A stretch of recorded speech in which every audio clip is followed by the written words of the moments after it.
안녕하세요. 저는 40대 중반의 뜨개질하는 가정주부입니다.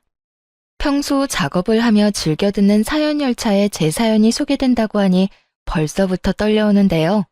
큰 용기를 내어 사연을 보내니 잘 들어주셨으면 좋겠습니다. 그러면 뜸들이지 않고 시작해 볼게요. 저와 남편은 시댁에서 살고 있었어요.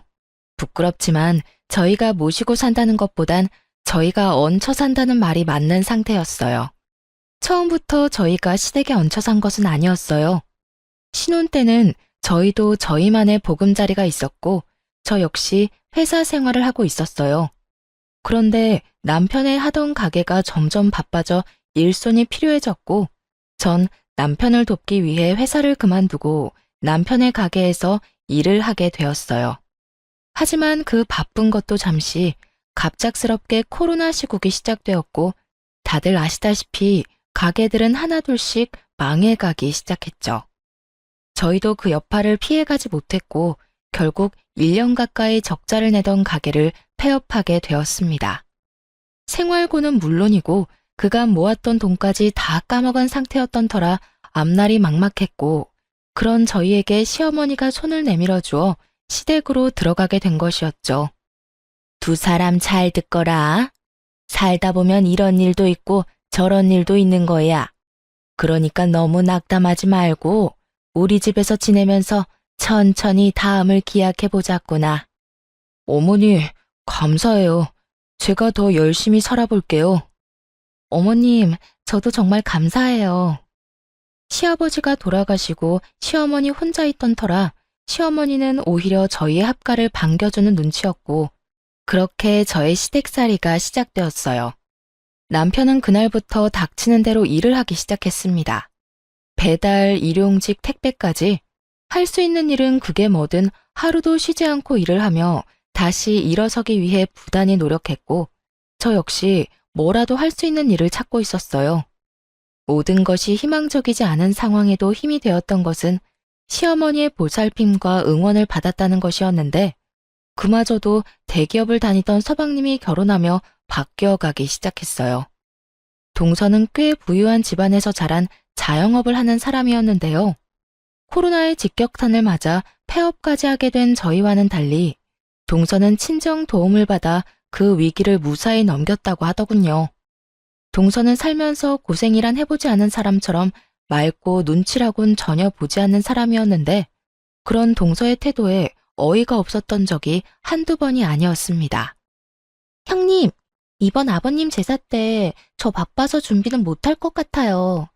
아마 참석도 못할 수도 있을 것 같긴 한데, 어떻게 해서든 참석은 할 수 있도록 빨리 마무리해 보도록 할게요.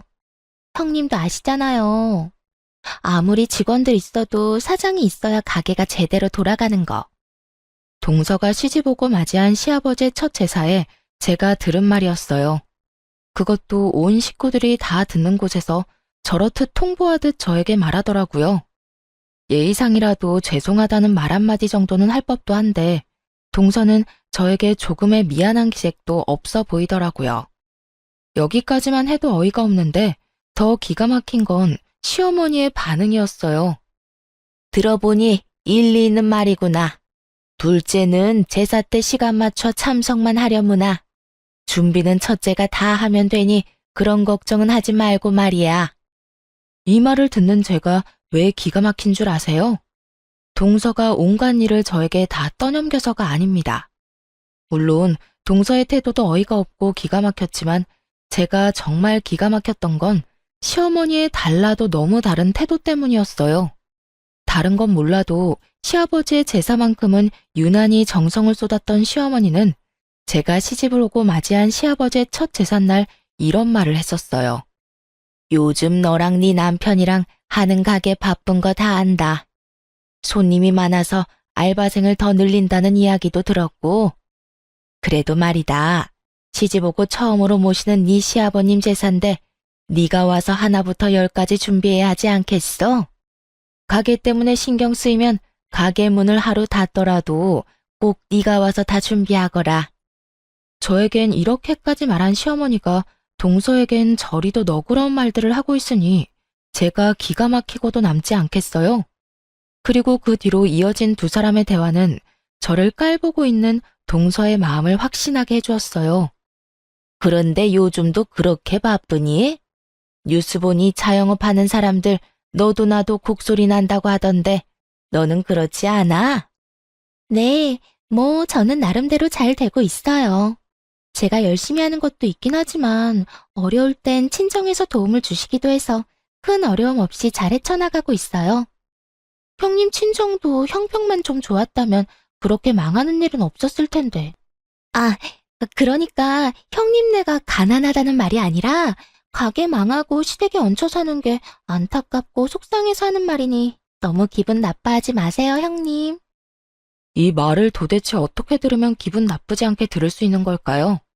한동안은 이런 동서의 화법 때문에 마음고생을 참 많이 했습니다.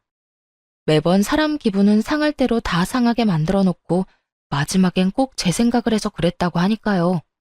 하지만 당하는 것도 한두 번이지 가끔 만나는 동서에게 딱 1년 당하고 나니 저도 가만히 당하고만 있을 순 없더라고요. 제가 돈이 없지 자존심이 없는 건 아니었으니까요. 다시 돌아온 시아버지의 제사. 동서는 마찬가지로 참석만 하겠다고 저에게 말을 꺼내왔고 전 시어머니가 또다시 그런 동서를 두둔하고 나서기 전에 재빠르게 동서에게 말을 꺼내기 시작했어요. 네, 조금 바쁘긴 해요. 알바생이 자꾸 바뀌어서 믿고 맡길 수도 없긴 하고요. 아, 그래? 하긴 그렇긴 하겠다. 동선의 가게가 손님은 없어서 일하기는 편한데 사장 성격이 지랄이라서 알바생들이 버티기 힘들다고 소문났더라고. 아, 지랄이라는 말은 내가 아니라 동선에서 알바했던 애들이 알바 후기에 남긴 말 그대로 쓴 거니까 오해하지 마. 시어머니는 제가 집에서 온 집안일을 다 하길 바라면서도 돈은 벌어오길 바랬고 제 경력에 재택근무로 할 수 있는 일은 없었기에 여기저기 일을 알아보고 있었죠. 그러던 중 알바 후기를 보게 되었고 그곳에서 동서의 가게가 알바생들 사이에서 악명 높은 곳이란 걸 알게 되었죠. 동서의 가게는 장사는 버티는 게 용할 정도로 손님이 없어 일은 편하지만 사장인 동서의 갑질이 심하니 다들 그 갑질을 버텨낼 자신이 있으면 가라는 말이 허다하더라고요. 거기에다 마감 시간이 10시인데 6시 이후엔 사장이 오는 일이 거의 없어 마감조 자리가 치열하다는 사실도 알 수 있었고요. 제가 굳이 이런 이야기를 꺼낸 이유를 아시겠나요? 동서는 이때껏 늦은 시간까지 가게엔 있지도 않으면서 가게 핑계를 대며 제사엔 참석도 하지 않았던 것이었어요. 그게 무슨 우리 가게에서 일했던 애들이 그런 말을 했단 말이에요? 사거리 모퉁이의 땡땡 가게가 동서 가게밖에 더 있어? 내가 요즘 소일거리라도 있을까 해서 여기저기 둘러보고 있는데 거기에 알바 경험담으로 동선의 가게가 아주 유명하더라고. 어떤 날은 손님보다 알바생이 더 많은 날도 있다며? 동서는 좋겠다. 그런 식으로 가게 운영하면 무조건 마이너스일 텐데 그래도 형편 좋은 친정에서 다 해결해 주실 거 아니야. 아, 서방님도 도와주시려나? 돈 관리는 동서가 한다고 했었지? 적금은 들고 있어? 매번 올 때마다 가방이 바뀌는 것 같던데. 동서 가게는 매달 적자인데 동서가 번 돈으로 사는 건 아닐 테고 설마 서방님 돈은 다 동서 사치하는 데 쓰는 건 아니지? 제 말에 시어머니는 눈을 부라리며 동서를 노려봤고 동서는 최선을 다해서 부인하고 나서더군요. 아니에요. 그건 다 시집 오기 전부터 소장하고 있던 거라고요. 딱 보면 알 거 아니에요. 신상도 아니고 전부 몇 년씩 된 건데. 하긴 형님이 뭐 아시긴 하겠어요? 동서야말로 급하다고 아무 말이나 막 하는 거 아니야? 오래된 백이라도 웃돈을 더 주고서라도 사들이는 라인도 있잖아. 오늘 동서가 가지고 온 가방처럼 말이야. 내가 아무리 명품 이런 거 모른다고 해도 그 정도는 알아, 동서. 그런가요? 저는 워낙 예전에 사서 몰랐네요. 하여튼 저 이번에도 형님 못 도와드릴 것 같으니까 그런 줄 알고 형님이 매번 그렇듯 고생 좀 해주세요. 대신 제가 봉투는 두둑하게 챙겨드릴게요. 봉투? 그래, 좋지. 그런데 동서, 내가 알바 후기에서 보니까 동선의 가게 마감조 알바 자리 다툼이 치열하다는데 그건 왜 그런 걸까? 아마 마감조가 6시부터 10시까지인 것 같던데 도대체 왜 일 많은 마감조가 인기가 많은 걸까? 동서는 이유를 알아? 사장님 갑질이 심하다는 가게 마감조가 인기 있는 이유가 과연 뭘까? 동서의 얼굴이 사색이 되더군요. 이미 코너에 몰린 동서는 이때껏 거짓말을 해대며 시댁 행사에 빠져왔던 지난 일을 들킬 위기에 처하자 재빨리 제 입을 막더니 이렇게 말하더군요. 형님이 제 가게에 이렇게까지 관심이 많은 줄 미처 제가 몰랐네요. 내가 동서한테 관심이 없진 않지. 그래서 동서, 아까 뭐라고 그랬지? 이번에도 늦는다고? 참석만 할 거라고 그랬나? 아니요. 또 참석만 할 뻔했지만 올해는 어떻게 해서든 제가 일찍 와서 한다고요. 그러니까 이번엔 형님은 좀 쉬세요. 제가 다 해보도록 할게요. 그럴래 그럼? 이번엔 우리 동서 실력 좀 볼까? 아버님이 좋아하시겠네. 능력 좋은 둘째 며느리가 제사상도 다 차려주고 말이야. 아, 네. 그리하여 동서는 처음으로 시댁에서 일이란 걸 하게 되었고 시어머니도 자신의 만류에도 불구하고 동서가 하겠다고 나서니 지켜만 보더라고요. 처음으로 맛본 승리의 맛이란 정말 짜릿하고 시원하더라고요. 그 후 동서는 좀 달라졌냐고요? 전혀요. 동서는 그 일이 있고 난 후 일을 갈았는지 더욱 저를 깔보며 괴롭히기 시작하더군요. 시어머니에게 선물 공세까지 해대며 저를 괴롭히니 시어머니도 그런 동서를 두둔하고 나섰고요. 그날은 아침부터 시어머니가 보이지 않는다 싶더니 오후 5시쯤 동서와 함께 집으로 들어오더라고요. 다정하게 팔짱까지 끼고선 말이죠.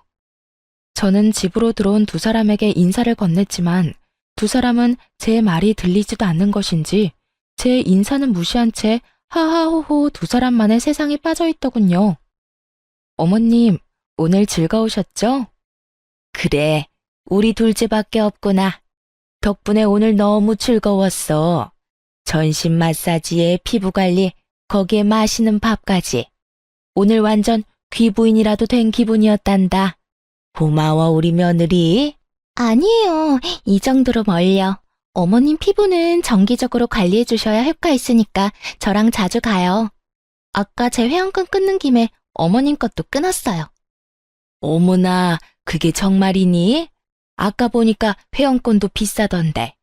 하여튼 우리 며느리는 돈 쓸 줄 안다니까. 어딜 갔다 왔나 싶었더니 아주 제대로 시어머니를 구워 삼고 왔더라고요. 전신 마사지에 피부 관리에 밥까지 풀코스로 시어머니를 녹여놓았더라고요. 시어머니의 입은 귀에 걸려 있었고 이런 시어머니를 흐뭇하게 보던 동서는 고개를 돌려 저를 보며 이렇게 말하더군요. 형님, 저희 물 좀 주세요. 하루 종일 힘들게 돌아다녔더니 목이 타네요. 순간 진짜 진심으로 동서가 드디어 미쳤구나 하고 생각했어요.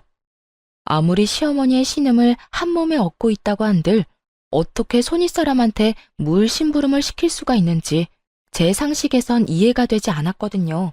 제가 동서의 말에 너무 황당해 버벅거리는 사이 동서는 저를 재촉하기 시작했고 동서가 짜증을 낸다 싶으니 시어머니까지 나서 물 심부름을 시키더라고요. 형님, 못 들었어요? 물 좀 달라고요. 물 달란 지가 언젠데 아직 가만히 서 있대? 물 기다리다가 목말라 죽겠네. 그러게, 첫째야, 물 좀 가지고 오라고 하지 않니? 얼른 가서 물 좀 떠오거라. 나도 물 좀 먹어야겠다. 시어머니는 저를 보며 따지듯 말했고 저는 주방으로 가 물 2잔을 떠와 한 잔은 시어머니의 옆에 두고 한 잔은 동서의 손에 주는 척을 하며 동서의 옷에 물을 다 부어버렸습니다. 아이, 차가워. 형님, 이게 뭐 하는 짓이에요? 어머, 실수. 손이 미끄러져서 말이야. 그나저나 다 젖어서 어떻게 한대? 동서 엄청나게 찝찝하겠다. 정말 실수였냐고요? 그럴 리가요. 제가 미쳤다고 저 얄미운 동서 입에 들어갈 물을 떠다 주겠어요? 저는 시어머니의 말이 떨어지자마자 물을 확 부어 버려야겠다고 생각했고 그냥 동서의 머리에 부어버리기엔 너무 티가 날 것 같아 건네주며 일부러 손에서 놓쳐버렸던 거죠. 정말 실수라고 생각하는 시어머니와는 달리 눈치 빠른 동서는 저에게 화를 내며 따지기 시작했어요. 실수? 참나 기가 막혀서. 실수는 무슨. 형님, 일부러 엎은 거 다 티나거든요? 아, 진짜 이게 얼마짜리 옷인데. 어떻게 책임질 거예요? 실수라니까. 그리고 커피도 아니고 물이야, 물. 그 옷은 물 쏟으면 옷이 다 녹아내리기라도 해? 그런 것도 아니면서 책임은 무슨 책임? 괜히 오버하면서 괜히 사람 잡지 말고 나한테 이럴 시간에 얼른 집에 가서 옷이나 갈아입어. 아니면 내 옷이라도 줄까? 아니면 어머님 옷이라도 줘? 동서는 제 말에 그저 씩씩거리기만 할 뿐이었어요. 평소 온몸에 명품을 감고 사는 동서인데 제 옷이나 시어머니 옷을 입고 싶지는 않았을 것이고 그저 씩씩거리던 동서는 젖은 채로 집에 간다며 신경질적으로 시댁을 나서더군요. 그런 저를 보며 시어머니는 혀끝을 찼고요. 그러거나 말거나 저는 참 통쾌했습니다. 하지만 그날 이후 시어머니는 본격적으로 동서 편만 들기 시작했고 처음엔 동서가 오는 날에만 스트레스를 받았는데 시간이 지날수록 동서가 오지 않는 날에도 스트레스가 쌓여갔어요. 우리 둘째는 정말 싹싹하지 않니? 이번엔 글쎄 내 화장품까지 싹 다 바꿔주더라니까. 내 나이엔 고급 라인을 써줘야 한다고 말이야. 통도 얼마나 큰지 내가 아주 우리 둘째 며느리 때문에 호강한다니까. 그러게요. 어머님 좋으시겠어요. 좋다마다. 내가 며느리 덕에 이런 호강을 다 누리게 될 줄은 몰랐는데 내 아들이 다른 건 몰라도 장가 하나는 정말 끝내주게 잘 갔지. 그렇고 말고. 역시 내 아들이야. 시어머니는 동서가 없는 곳에도 말끝마다 동서 타령을 하기 시작한 것도 모자라 제가 정말 식모라도 되는 줄 아는지 무리한 요구까지 하기 시작하더라고요. 얘 첫째야, 너 반찬 좀 만들거라. 네? 냉장고에 어제 만든 반찬 많은데 혹시 드시고 싶으신 게 있으세요? 아니, 반찬 좀 해서 둘째네 가져다 주려고 그러지. 그저께 만났는데 소갈비찜 먹고 싶다고 하더라. 그러니까 갈비찜은 꼭 하고 고기도 좋은 거 사서 해. 몇 푼 아낀다고 질 떨어지는 거 사지 말고. 그거랑 밑반찬 한 5가지 하면 며칠은 먹지 않겠어? 다 떨어질만 하면 또 해서 가져다 줘. 해도 너무한다 싶었어요. 부탁하는 것도 아닌 명령조로 말하다니. 시어머니가 저를 고작 해야 식모쯤으로 여긴다는 걸 깨달았고 전 그런 취급까지 받으며 살고 싶진 않았습니다. 그래서 할 말은 다 하기로 했죠. 싫어요, 어머님. 제가 왜 동선의 냉장고 사정까지 신경 써줘야 해요? 동서가 바빠서요? 어머님은 동선의 가게 가보지도 않으셨어요? 거기 파리만 날려요. 그런 가게에서 바빠봤자 얼마나 바쁘다고 집에 반찬할 시간이 없대요? 그리고 설사 너무 바빠 반찬할 시간이 없으면 사 먹던가. 사 먹는 게 싫으면 동서가 직접 와서 부탁하라고 하세요. 그러면 제가 다시 한번 생각이나 해볼 테니까요. 뭐야? 너 진짜로 먹는 거로 이렇게까지 치사하게 나올 거야? 그까지 반찬하는 게 뭐 그렇게 힘들다고 이 난리인 게야? 반찬 몇 가지에 갈비찜까지 하는 게 쉽다고 생각하세요? 그렇게 쉬우시면 어머님이 직접 해서 주는 것도 괜찮겠네요. 동서가 더 고마워하지 않겠어요? 내가 그 힘든 걸 어떻게 해? 내 나이가 몇인데. 어머님, 조금 전까진 그까짓 거 뭐가 힘드냐고 했으면서 왜 지금은 말이 바뀌세요?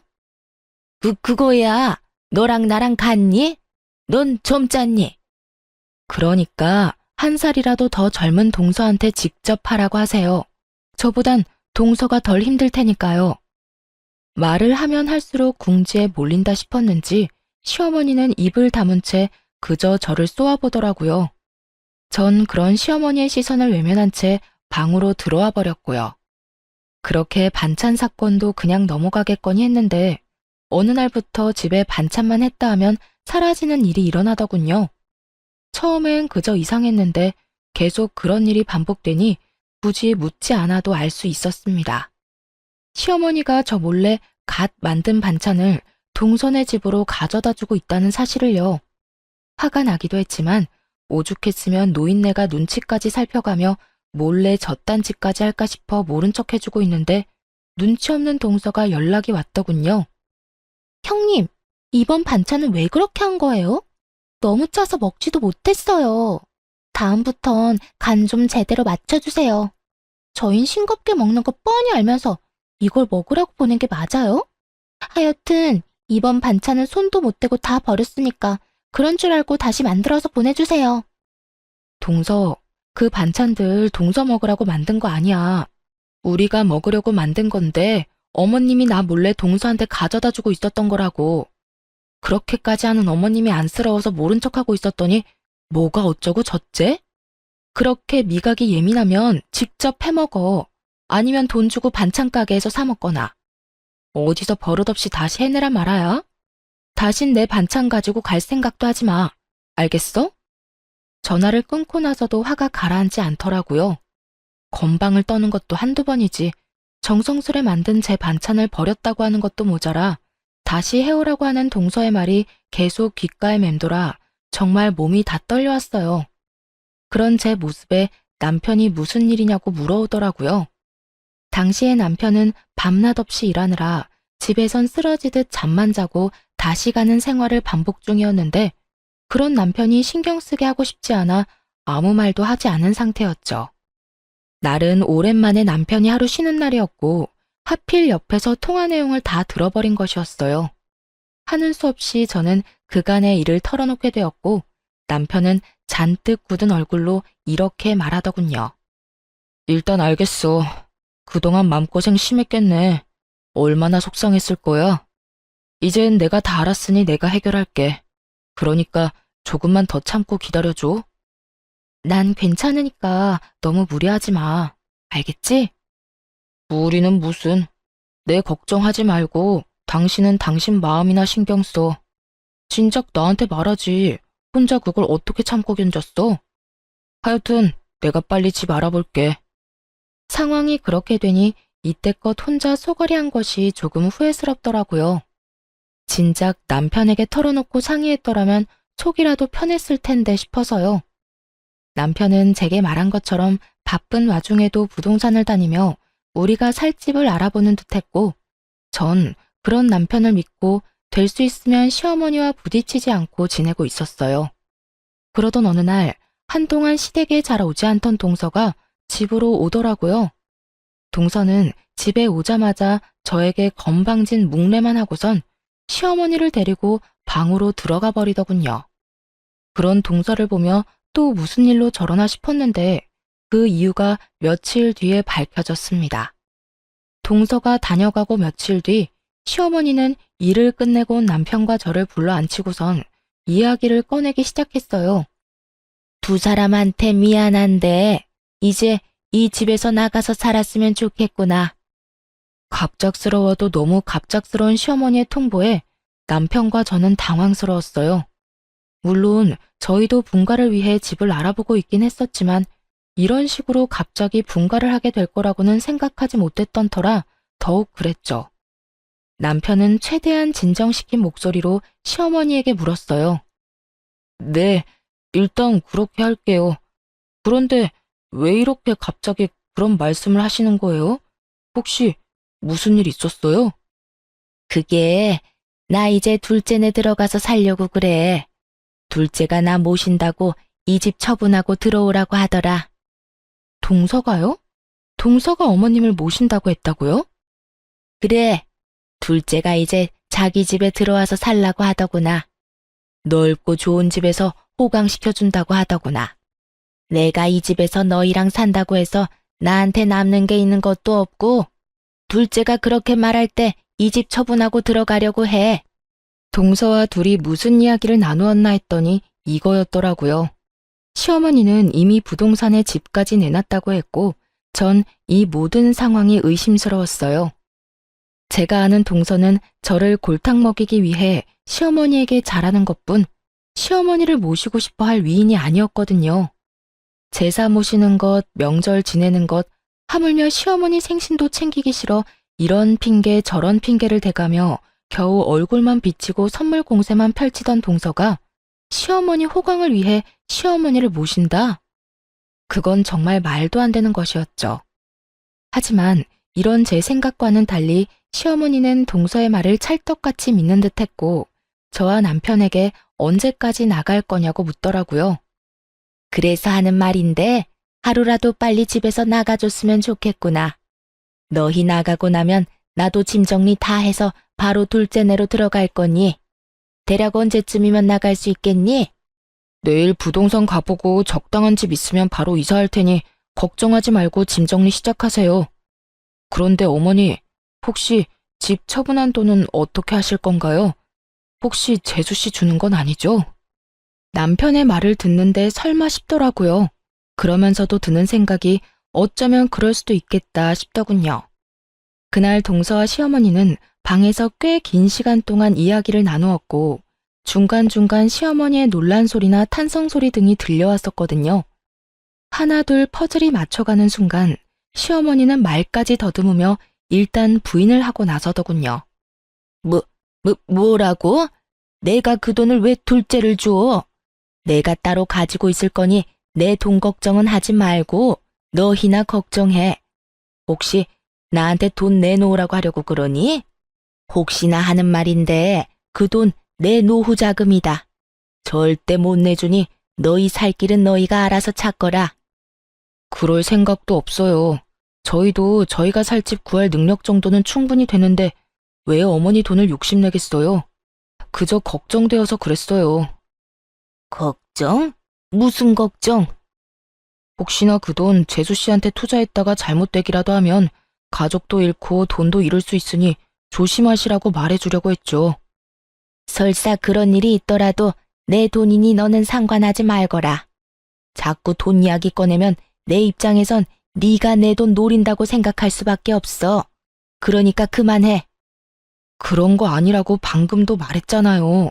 정말 걱정되어서 한 말인데 왜 그렇게 화를 내세요? 그러니까 내 돈 걱정을 네가 왜 해?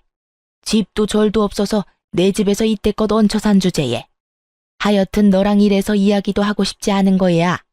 너랑 이야기만 했다 하면 좋던 기분도 나빠진다. 얼른 들어가. 이사 갈 날 정해지면 말해주고. 저 역시 마찬가지예요. 예전부터 늘 이런 식이었어요. 대기업 다니는 둘째만 아들 취급하시고 제 말은 늘 무시하고. 그래도 저희 힘들 때 흔쾌히 들어와 살라고 해주셔서 이제 저한테도 마음의 문을 열었나 했더니 그것도 제 착각이었나 보네요. 어머니 말대로 앞으로는 어머님 일에 아무 상관도 하지 않을 테니 나중에 후회하지 마세요. 감정이 많이 상한 남편은 방으로 들어가 버렸고 저 역시 남편을 따라 방으로 들어갔죠.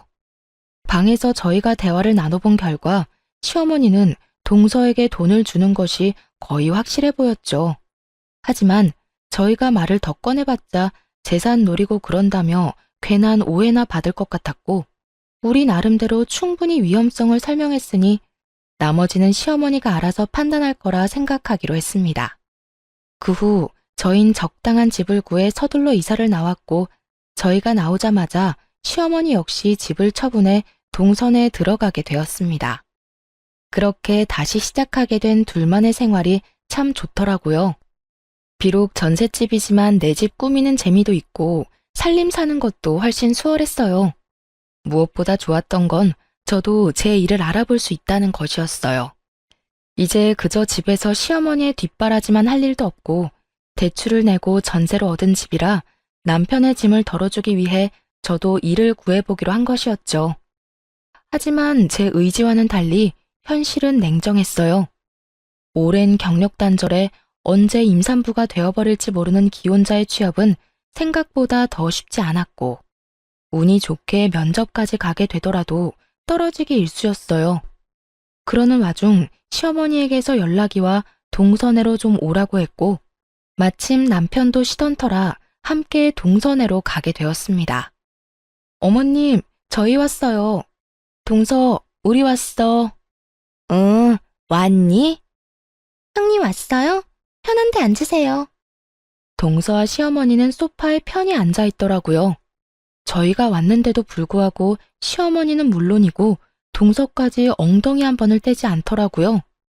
저희는 동서의 말대로 보이는 곳에 자리를 잡고 앉으려고 했고 그 순간 저를 향해 손을 뻗은 시어머니가 이렇게 말하더군요. 앉긴 뭘 앉아? 너 청소 좀 해라. 너도 알다시피 내가 먼지에 예민하지 않니? 둘째가 요즘 가게가 바빠서 청소를 못해서 그런지 내가 요즘 컨디션이 너무 안 좋아. 처음엔 제가 무슨 말을 들은 건가 했어요. 아무리 동서에게 홀린 시어머니라도 이런 말까지 할 리가 없다고 제가 잘못 들었을 거라 생각했는데 그게 아니더군요. 네? 저더러 동선에 청소를 하란 말인가요? 그래. 그러면 여기 또 누가 있니? 둘째는 이때까지 일하다가 왔는데 또 집안일을 하리? 넌 집에서 아무것도 하는 것 없이 노니까 힘이 남아돌 것 아니니? 그리고 너 청소 깨끗하게 잘하잖아. 그렇게 서 있지 말고 얼른 청소 좀 해. 이건 해도 해도 너무하는 행동이다 싶었어요. 제가 시어머니와 함께 살 때는 시어머니 집을 청소하는 것이야 당연하지만 시어머니가 산다고 해서 제가 동서 집을 청소하는 건 당연한 것이 아니잖아요. 하지만 시어머니는 당연하다는 듯 저에게 집안일을 시키고 있었고 전 그런 시어머니에게 싫다고 하며 따지고 들었어요. 싫어요. 여기 동서 집인데 제가 왜 청소해야 해요? 제가 힘이 남아 돈다고요? 제가 청소를 잘해서 그렇다고요?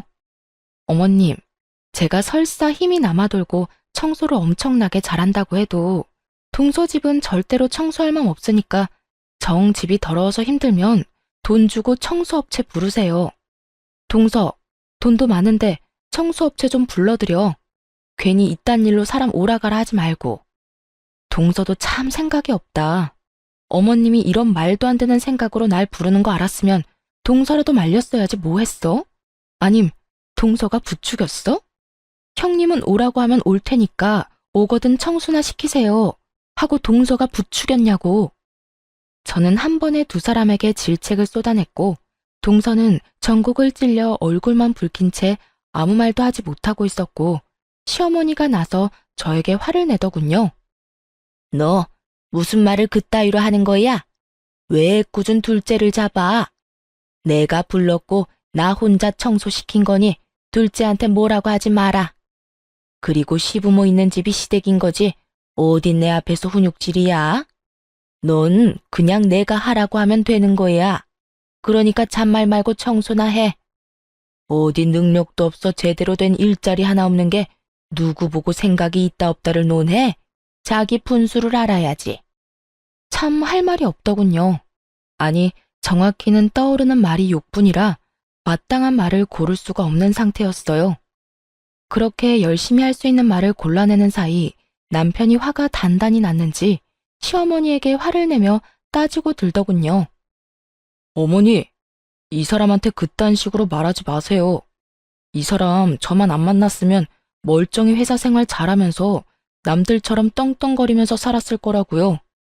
저 돕는다고 회사 그만두고 가게 하다가 잘못돼서 이렇게 돼버린 것도 미안한데 어머니까지 그렇게 말해야 하겠어요? 남편은 시어머니의 언행을 지적하며 저를 감싸주기 시작했고 그런 남편의 태도에 시어머니는 어이가 없다는 듯 삿대질까지 하며 언성을 높이기 시작했어요. 아니, 이 녀석이 지금 누구한테 소리를 질러대는 거야? 내가 네 부모다. 내가 널 낳아준 엄마라고. 그런데 감히 내 앞에서 네 마누라 편이나 든다고 나한테 소리를 질러? 오죽했으면 이러겠어요. 사람 무시해도 정도가 있지. 어떻게 손 아래 사람 집 청소를 시킬 수가 있어요. 앞으로 이런 일론 연락도 하지 마세요. 아니, 앞으로는 어머니가 사랑하는 둘째 아들, 둘째 며느리랑만 사세요. 괜히 밉고 싫은 저희한테 연락하지 말고요. 뭐야? 너 지금 연이라도 끊자 이 말이야? 그렇게 받아들이셨다면 그렇게 해도 되고요. 어차피 저한테나 이 사람한테나 관심도 애정도 없잖아요. 남편은 시어머니의 눈을 똑바로 바라보며 말했고 그런 남편을 보던 시어머니는 피식거리며 콧방귀를 뀌더니 남편의 말에 한술 더 보태 말하기 시작하더라고요. 그래? 그러면 그렇게 하자. 너 앞으로 나한테 연락도 하지 말거라. 살다가 힘들어도 나한테 연락하지 마라. 난 이제 너 같은 아들 없다. 내가 죽었다고 해도 장례식장에도 오지 말거라. 홧김에 하는 말 아니니 오해 같은 거 하지도 말고 아예 부모 없다고 생각하고 살아. 그렇게까지 말해주니 마음이 한결 가볍네요. 그러면 잘 사시고 건강하세요. 남편과 저는 집으로 돌아왔고 그 뒤론 시댁 식구들과 연락도 하지 않고 살았어요. 여전히 전 취업을 위해 열심히 노력하고 있었지만 역시나 취업은 되지 않았고 여러 가지 고민하던 중 제가 시간 날 때마다 만든 뜨개질 제품을 온라인에 팔기 시작했습니다. 그러면서도 일자리는 계속 찾고 있었는데 잊고 지냈던 동네 어플에서 동서 가게 이야기를 또 보게 되었어요. 그건 다름 아닌 동서의 가게가 결국 망해버렸다는 글이었는데 무슨 일인지는 모르나 가게로 빚쟁이들이 찾아오고 한바탕 난리가 났었다고 하더라고요.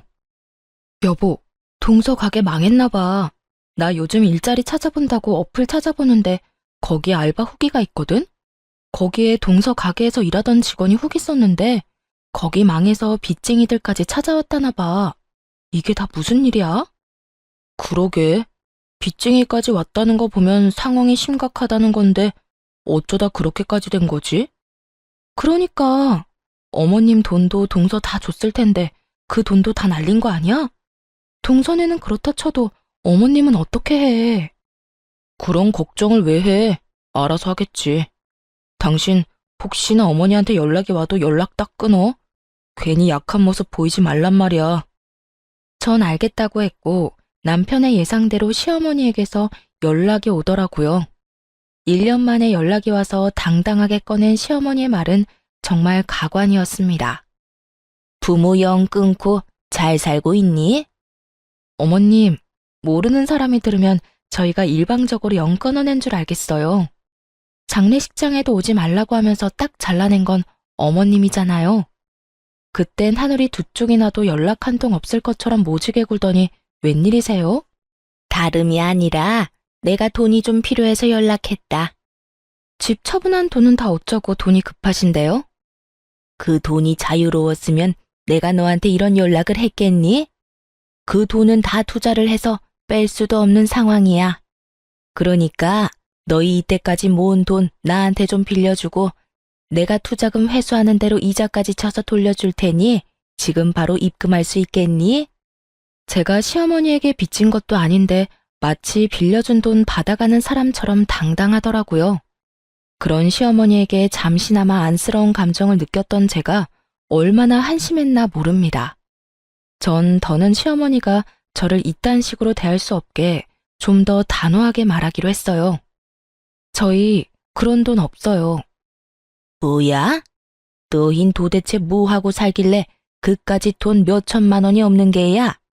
하긴 가장은 변변한 직장도 없이 일용직이나 하고 다니고 능력 없는 마누라는 집에서 밥이나 축내고 있으니 그런 돈이 있을 리가 없겠지. 혹시나 했던 내가 바보였어. 그나저나 넌 언제까지 그렇게 놀고 먹을 거니? 정 안 되면 너도 일용직이라도 나가서 한 푼이라도 더 벌어봐. 그렇게 살아서 어디 살림이라도 나아지겠니? 시어머니는 저를 깔아뭉개는 많은 말들을 서슴없이 쏟아내고 있었고 저 역시 시어머니의 말을 들으며 분노가 폭발하고야 말았습니다. 어머님, 제가 그까짓 몇 천만 원이 없는 게 아니라 어머님을 빌려줄 그런 돈이 없다는 말이었어요. 뭐야? 너 지금 이 시험이 놀리는 게야? 너 지금 나랑 말장난해? 제가 왜 어머님이랑 장난 같은 걸 하겠어요. 시간 남아도는 것도 아닌데요. 그리고 저요, 어머님 돈 동서한테 다 넘긴 거 알고 있어요. 거기에다 그 돈까지 투자한 동서 가게 확 망해버린 것도 알고 있고요. 시어머니는 당황하기는커녕 더욱 당당하게 돈을 요구하더라고요. 차라리 제가 다 알았다는 것이 다행이라는 듯이 말이죠. 그래? 다 안다니 이야기가 더 쉽겠네. 오히려 더 잘 됐어. 너도 알다시피 둘째 내가 요즘 좀 어렵다. 그래서 나도 어려워졌고. 부모가 이렇게 힘든 상황이면 자식인 너희가 날 도와야 하지 않겠니? 다른 때는 몰라도 힘들 때 가족이 돕지 않으면 누가 도와주겠어? 너희 힘들 때도 내가 도와주지 않았니? 그러니까 당장 있는 돈 다 보내거라. 참 당황스럽기도 화가 나기도 하더라고요. 시어머니가 저희가 힘들 때 선뜻 합가를 권해주신 건 사실입니다. 그 마음은 지금까지도 감사하게 생각하고 있고요. 그런데 저희는 그 힘든 형편에도 시어머니가 원하던 과한 월세와 함께 두 사람 몫의 생활비까지 다 들이며 살았어요. 결코 그저 얹혀 산 것이 아니었어요.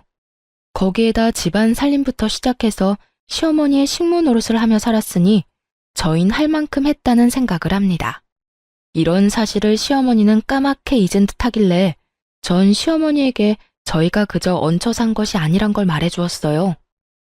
어머님, 그때 도와주신 건 지금도 감사하게 생각하고 있어요. 그런데 어머님, 저희 매달 월세 생활비도 빠지지 않고 드렸고 지난 몇 년 동안 제가 그 집에서 식모살이 한 것만으로도 은혜는 다 갚았다고 생각해요. 그러니까 그때 일 여기에 갖다 붙이지 마세요. 전혀 다른 문제니까요. 그리고 그렇게 도움이 필요하면 저 말고 동서한테 말하세요. 돈은 동서한테 다 쓰고 도움은 저한테 받으려고 하지 말고요. 제 말에 시어머니는 노발대발 화를 내며 상처가 될 말을 고르고 골라 모진 말을 쏟아대더라고요. 하지만 그런 말로 더는 상처를 받지도 않았고 무엇보다 당하고만 있을 저도 아니었죠. 너 진짜 이렇게 나올 거야? 둘째네 상황 뻔히 안다는 애가 그런 말을 하고 싶어?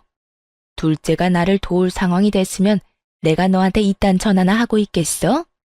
생각이 짧은 거니 아니면 그냥 머리 자체가 나쁜 거니? 그러는 어머님은요? 생각이 짧은 거예요? 아니면 머리가 나쁜 거세요? 아니, 두 가지 다이려나? 저한테 어떻게 했고 남편한테 무슨 말까지 했는지 아직까지 기억에 생생한데 저희가 도와줄 거라 생각했어요? 이렇게 저한테 전화해서 화내도 제 주머니에서 10원 한 푼 나오지 않을 테니까 그런 줄 알고 다신 연락하지 마세요. 전 그대로 전화를 끊어버렸고 시어머니의 전화를 받지 않았어요. 알아보니 동서의 친정이 망해버렸다고 하더라고요. 동서가 시어머니를 자신의 집으로 데리고 갈 땐 이미 친정은 망해가고 있었고 동서는 다들 예상하다시피 시어머니의 재산을 탐내고 데리고 간 것이 맞았단 것이었죠. 동서의 술수에 속아 넘어간 시어머니는 집을 처분한 돈뿐만 아니라 품고 있던 돈까지 다 동서에게 넘겨버렸고 그 돈으로 동서는 가게에서 나는 적자를 막았던 것이었고요. 친정도 망한 와중에 시어머니의 돈까지 끌어다 썼으면 그제라도 정신을 차리고 열심히 살아야 할 동서는 그저 사치를 부리며 살았다고 하더라고요. 거기에다 가게 운영 부족은 여전했으니 1년 동안 버티고 버티던 가게는 폭삭 망해버린 것이었던 것입니다. 시어머니가 제게 연락을 해 돈을 빌려달라 했을 땐 이미 동서 내외는 이혼 소송 중이었고 시어머니는 그 집에서 쫓겨나 혼자 월세살이를 할 때라는 걸 알 수 있었어요. 그런 와중에도 저에게 자존심을 세우느라 월세방 사는 자신의 불쌍한 처지는 한마디도 하지 않고 끝까지 당당한 태도로 저에게 돈을 뜯어가려고 했던 것이었죠. 애초에 갚을 마음도 능력도 되지 않으면서 말이죠.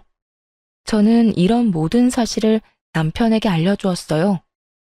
여보, 요즘 어머님 월세살이 한다고 하더라. 동서 가게만 망한 게 아니라 친정까지 망해서 빚쟁이들한테 쫓기다시피 한다나 봐. 서방님은 이혼 소송 중이고. 그래서 나한테 돈 빌려달라고 했나 봐. 당신 어머님 저대로 둬도 괜찮겠어? 안 괜찮을 건 뭐 있어? 어머니 한 말 잊었어? 본인 장례식장에도 오지 말라고 했잖아. 나 어머니한테 남은 정도 없고 감정도 없어. 어머니가 월세살이를 하든 길바닥에 나 앉았든 나하고는 상관없는 일이라고 생각하면서 살 거야. 그런 일은 없겠지만 혹시나 이제 와서 어머니가 잘못했다고 싹싹 빌어도 받아줄 생각 없으니까 당신도 그렇게 알고. 더는 그쪽으로 신경 쓰지 마. 알겠어. 난 다 상관없는데 혹시나 당신 마음 안 좋은데 괜히 나 때문에 이러지도 저러지도 못하나 싶어서 물어본 거야. 다 알아, 당신 마음. 그런데 있잖아, 여보. 나는 어머니보다 당신이 더 중요해. 어머니가 당신한테 그렇게 함부로 대하고 상처 주는 거 두 번 다신 보고 싶지 않아. 그러니까 어머님 신경 이제 쓰지 말고 우린 우리끼리 잘 살자. 전 알겠다고 했고 그 후론 그쪽으론 신경 안 쓰고 살았던 것 같아요. 시어머니에게서도 연락이 오지 않았고요. 가끔 서방님에게 연락이 오곤 했는데 동서와 이혼을 하고 난 후 시어머니를 모셔보라고 했지만 이미 동서와 살며 씀씀이가 커질 대로 커진 시어머니를 도저히 감당하지 못해 서방님 역시 연을 끊고 산다고 하더라고요. 시어머니는 여전히 월세살이를 하며 청소 일용직을 다닌다고 했고요. 뭐 그마저도 일하는 사람들과 다퉈 쫓겨날 수도 있다는 이야기도 들을 수 있었네요. 남편과 저는 잘 지내고 있습니다. 남편은 여전히 어떤 일이든 열심히 하고 있고 전 다른 사연에서 듣던 것처럼 대박이 나진 않았어요. 하지만 여전히 꾸준히 노력하며 지내고 있고 그 덕분인지 제가 만든 상품을 팔아 꾸준히 생활비 정도는 벌고 있답니다. 앞으로 혹시나 시어머니가 깊은 반성을 하며 진심 어린 사과를 해온다면 다시 연락을 하며 지내긴 하겠지만 그렇지 않다면 이대로 연을 끊은 채 살 예정이에요. 시어머니의 성격상 절대 저희에게 굽히고 들어올 사람이 아니니 사실상 연을 완전히 끊은 거나 마찬가지겠네요. 돈이 많지 않지만 남편과 저는 여전히 사이가 좋고 행복하며 앞으로도 행복하게 잘 살아보려고 합니다. 힘을 합쳐 열심히 살다 보면 저희도 술술 잘 풀리는 날이 오지 않겠어요? 이로써 저의 사연도 끝이 났습니다. 제 사연 들어주신 모든 분 감사합니다.